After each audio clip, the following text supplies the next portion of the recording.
Bolivia po përballet me një nga periudhat më të tensionuara të viteve të fundit, ndërsa protestat dhe bllokadat rrugore kanë hyrë në ditën e 47 pa shenja qetësimi.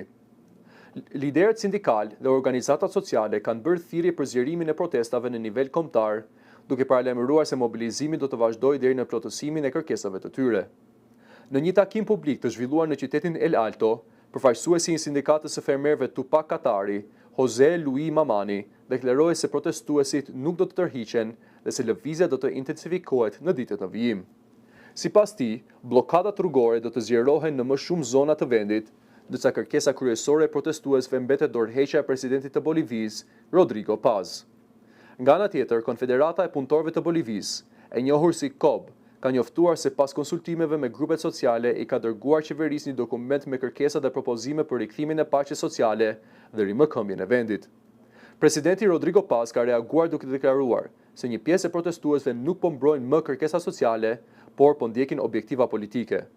Ai akuzon disa grupe se po marrin udhëzime nga rajoni Chapare, bastioni tradicional politik i ish-presidentit Evo Morales. Ndërkohë, qeveria ka miratuar së fundmi një kuadër ligjor për gjendjen e jashtëzakonshme, por deri tani ka shmangur përdorimin e forcës për shpërndarjen e protestuesve. Me rrugë të bllokuara, aktivitetet ekonomike të paralizuara dhe tensione në rritje, Bolivia ndodhet përballë një sfide të madhe politike dhe sociale. Vëmendja tani është përqendruar te negociatat mes qeverisë dhe organizatave protestuese, të cilat mund të përcaktojnë nëse vendi do të gjejë një rrugdalje paqësore nga kriza apo do të përballet me përshkallëzim të mëtejshëm të situatës.